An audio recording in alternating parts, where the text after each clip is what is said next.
Tarso Genro conhece Lula de longa data, é fundador do PT. Ele presidiu o Conselho de Desenvolvimento Econômico e Social no governo Lula, mas logo depois do mensalão, ele foi retirado dessa área de educação social para áreas do coração do governo. Ele foi ministro da Justiça, foi ministro das Relações Institucionais e ocorre que também foi presidente do PT. E é por isso que ele foi chamado a depor ali no âmbito da Lava Jato. Quer dizer, não é bem por isso que ele foi chamado, mas o depoimento, a parte principal, é por ali. Só que Tarso Genro acabou desnudando para a gente um Brasil que o Brasil não conhece. Um Brasil onde um presidente da República não consegue ser desonesto, nem que queira. E nenhum presidente que eu tenha conhecimento na história do país teve o desplante, teve a ousadia criminosa de estabelecer, por sua conta e por sua orientação, um esquema de orientação criminosa desse tipo.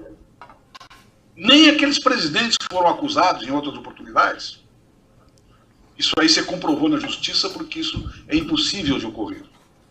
O presidente se relaciona com seus ministros, comanda a administração pública e os seus atos são dotados da mais plena transparência e publicidade, como determina o sistema democrático. Então o presidente Lula não fez isso. Né? O presidente Lula, eu tenho certeza que não fez isso por honra e convicção.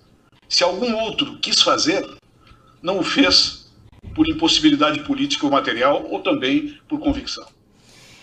E agora você esqueça a maior parte do noticiário político dos últimos 10 anos, porque Tarso Genro vai falar de como se fazia campanha, não só no PT, mas em todos os outros partidos. O candidato não tem contato assim com os financiadores de pedir dinheiro. Eu já participei de campanhas, já estive do outro lado. Eu, pessoalmente, nunca vi nada igual que Tarso Genro descreve a Sérgio Moro, mas foi assim que ele descreveu. Os candidatos a cargos eletivos, presidente da República, prefeito, governador, não tratam destas questões de financiamento.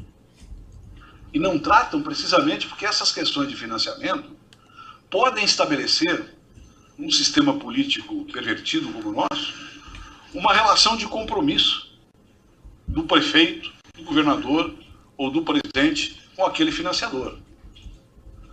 Então, isso não é feito pelos candidatos. Isso é feito por uma comissão de finanças e por um tesoureiro da campanha. Se esse tesoureiro da campanha tem uma conduta ilegal, se esse tesoureiro da campanha faz caixa 2, se esse tesoureiro da campanha não cumpre com as suas responsabilidades, ele é que tem responsabilidade penal e política em relação a essa sua atitude. Portanto, isso não ocorreu nas campanhas do presidente Lula, eu tenho absoluta certeza disso, e acho que não ocorreu em nenhuma campanha eleitoral. Portanto, é verdade que não tem ninguém até agora que tenha alcançado um cargo eletivo, né, que tenha sido comprometido a este nível, né, no relacionamento com financiadores de campanha. Então vocês vejam que o tesoureiro do partido tem mais poder do que o candidato. É uma grande novidade da política brasileira, a gente acaba de se inteirar agora por meio deste depoimento. E a gente também acabou descobrindo como se fazem as nomeações na Petrobras, como se faziam durante o governo do presidente Lula, ou melhor, a gente acabou não descobrindo. Porque Tarso Genro, você pode gostar dele ou não, mas ele tem uma habilidade incrível com as palavras. E nessa inquirição a gente ficou sem saber se quem indicava gente na Petrobras era o ministro das Minas e Energia ou se era o saladão de todos os partidos e não do partido dos ministros das Minas e Energia. Mas uma coisa aí é certa, ele, que era ministro das Relações Institucionais, não tinha nada a ver com essa história, não. A Petrobras está vinculada ao Ministério das Minas e Energia, salvo engano, meu? Sim. Eu não sei se entendi bem a resposta do doutor, mas as indicações para o cargo de diretor e presidente da Petrobras eram provenientes, portanto, do ministro das Minas e Energias?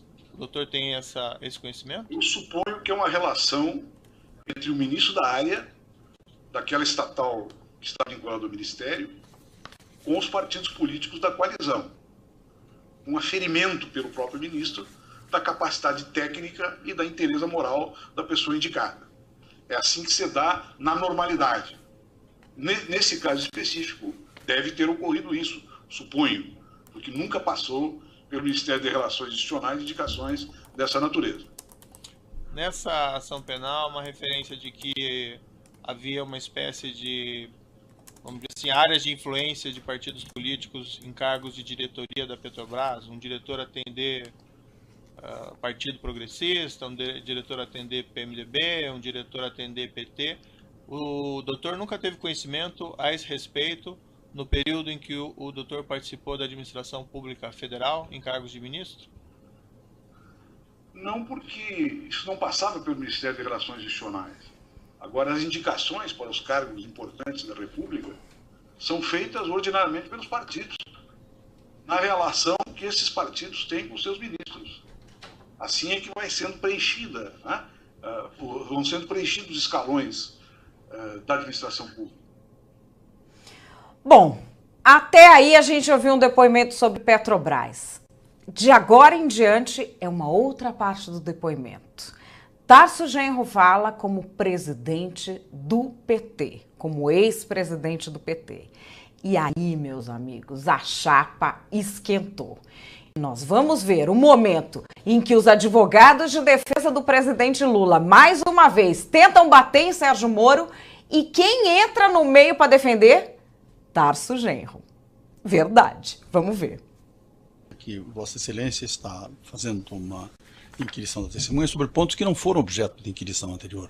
Quer dizer, são pontos novos, e aí a defesa não tem como realizar o contraditório em cima disto, porque você está fazendo perguntas inteiramente novas, que não foram objeto de perguntas nem da acusação e nem da defesa.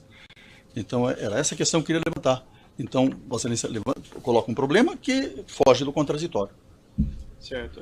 Excelência, doutor Cristiano, se importa a minha opinião, eu não me importo nada de responder e respondo com prazer essas perguntas, embora não tenham relação com o processo. E agora, Sérgio Moro fazendo a pergunta que o povo quer saber. O que, afinal, o PT fez com seus membros ilustres que foram condenados por crimes de corrupção? Sérgio Moro perguntou, gente. Vamos lá. Por exemplo, o ex-ministro José Dirceu, que foi condenado na ação penal 470 e também foi condenado agora no âmbito desses processos.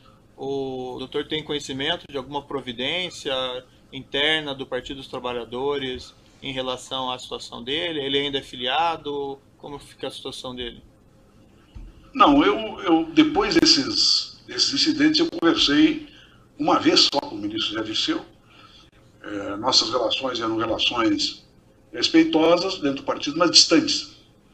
Nós tínhamos algumas controvérsias políticas, né, que se relacionavam, inclusive, com o projeto partidário que nós representávamos. E depois desse segundo processo, nunca mais falei com o José Dirceu. Em relação ao primeiro processo, na minha opinião, ele foi condenado sem provas. Esse segundo processo eu não conheço. Não tenho nenhuma informação do que ocorreu em relação a essa empresa de assessoria e nem em relação às provas que foram juntadas para o seu novo processamento. Bom, e agora, para encerrar, a pergunta que não quer calar. Sérgio Moro quis saber o que, afinal, se quer dizer com a tal da refundação do PT. Quer dizer um mea-culpa? Ou seja, o PT vai admitir os crimes que foram cometidos? Então, nessa defesa que o senhor fala de refundação, renovação, haveria alguma espécie de reconhecimento desses ilícitos ou providências, ou isso não se insere dentro da proposta? Eu publiquei vários textos sobre essa questão públicos e dentro do partido, inclusive. A minha visão sobre isso é que o partido deve fazer um profundo exame, sem se transformar numa delegacia de polícia, um profundo exame das condições programáticas e das relações políticas que permitiram, que induziram e que ocasionaram essas deformidades políticas do partido. E agora vocês vão ver como existe universo paralelo. Ao mesmo tempo em que Tarso Genro dava este depoimento a Sérgio Moro, a gente aprendia que o PT é o quê, Brasil? O melhor do mundo. Com quem?